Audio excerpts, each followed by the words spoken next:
Hi, I'm Angus McKenzie, Editor-in-Chief of Motor Trend. What do the 14 vehicles behind me all have in common? They're contenders for Motor Trend's 2010 Sport Utility of the Year. Now, a sport utility vehicle used to be a truck and a tux, an off-road vehicle dressed up for suburban duty. But as you can see from this group, the sport utility vehicle has evolved into everything from a four-door sports coupe to a large luxury limousine. So how do we pick one winner from such a diverse group of contenders? That's simple. Each of the contenders is not compared against the other, but evaluated against 6 criteria: engineering excellence, advancement in design, performance of intended function, efficiency, safety, and value. The contenders for this year's award are Acura ZDX, Audi Q5, Cadillac SRX, Chevrolet Equinox, GMC Terrain, Lexus RX, Lincoln MKT, Mercedes-Benz GLK, Toyota 4Runner, Subaru Outback, and Volvo XC60. Now, we have a week's worth of testing before one of these vehicles is named Motor Trend's 2010 Sport Utility of the Year. So let's get started. The evaluation process begins at the test track, where each contender is put through the full range of Motor Trend performance tests. These include 0 to 60 mph and standing quarter-mile acceleration runs, and braking tests from 60 mph to standstill. Each contender's basic road holding capability is determined via our lateral acceleration test, while Motor Trend's unique figure 8 test provides insight into a vehicle's behaviour as it transitions from braking to cornering to acceleration, as happens during everyday driving. Well, the next phase of our testing has brought us to Southern California's wine country and a 30-mile road loop through the rolling hills. It includes 2-lane blacktop, a bit of freeway, and some country towns. And what we're looking for is how the vehicles perform under real-world driving conditions. The mixtures of roads and road surfaces give us the chance to evaluate things such as ride and handling, as well as noise, vibration, and harshness. This stretch of our California road loop is actually a couple of miles of unpaved track through the hills. Most SUVs these days rarely venture off-road, but the capability of going along tracks which are not paved or maybe muddy or snowy is still an important part of the purchase consideration. So we use this section to see how well the vehicles perform on marginal surfaces. We evaluate anti-lock braking systems, traction control systems, and with the more traditional sport utility vehicles, their high and low range transfer case systems and all-wheel drive systems. With all the testing and road loops completed, the judges gathered to discuss and debate how each contender has performed against the 6 criteria. And after I drove it, I really became a convert, because in so many ways it really seems to be creating a new niche of its own, where, as you say, an empty nester can now have an all-weather, all-terrain vehicle that really looks cool and drives like a rally car, as we were talking about before. Really something special and unique. I'm really digging it. That it's clearly a vehicle where, function follows form, considerably. It is very tight in the back. It's better than the X6, but in terms of practicality, I can't look at this car and say, well, this is something that I would get. I noticed, back to back on our driving loop, it was effortless to drive this one quick. It's so well planted, even over the really rough pavement. I love the paddle shifters. Works the engine beautifully. Really strong motor too. And inside, the way Audi does those interiors and the MMI interface is just so good. Beautiful place to spend time. So I remain pretty impressed by the Q5. So for me, the big problem here is that it doesn't really stand out from even its own, competitive set. It's very nice to drive, it's very good looking, but is it that much better than everything else that's out there? I don't know. From an engineering point of view, it just doesn't seem to be there. This thing's supposed to have 300 horsepower. They must be Shetland ponies, because it certainly doesn't feel like that. It's very, very heavy for the size. The interior package is not as roomy as a Chevy Equinox, which is roughly same size vehicle. So this thing, it misses the mark in so many areas. This thing has this new cool circular, display in one of the gauges, but then next to it is this really cheeseball old school gear selector indicator, which looks like it's from like a first gen digital watch, and the turn signals are these plastic crystals. I mean, against the competition that's here, again, the Audi, the Benz, I mean, all of these touches are just, it's a level below. It's kind of low rent for what a Cadillac I think should be.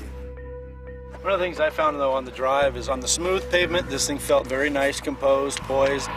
As soon as it hit broken pavement and you were trying to go through the turns, the whole car felt unsettled. Everything felt like it was kind of bouncing on top of whatever you were going over.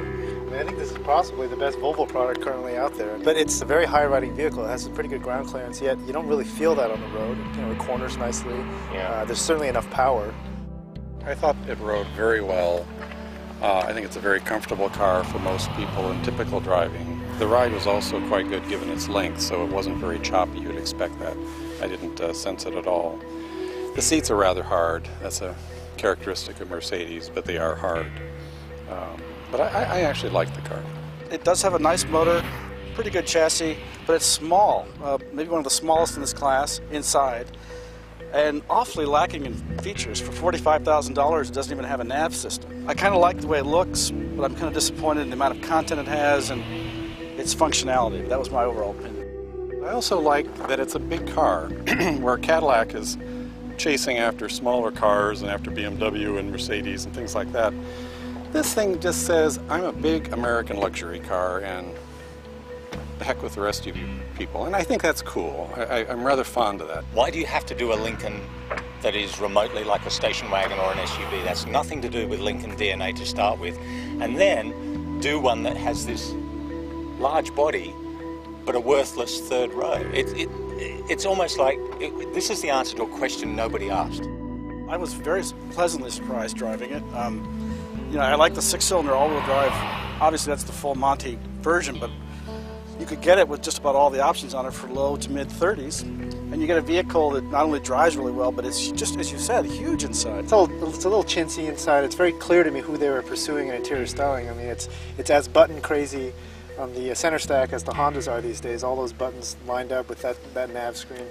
And I think just overall execution, I disagree that it's classy in every aspect. I think it certainly has the size and the fuel economy, but in terms of a place you'd really want to spend a lot of time, I think there's others in the segment that I'd rather be behind the wheel of. I think this one is another one that really hits the mark in terms of performance of intended function. It's meant to be an off-road vehicle, so it might have felt like helming a drunken water buffalo through some of the corners, but for that sort of vehicle and this sort of tyre, I thought it was pretty tidy.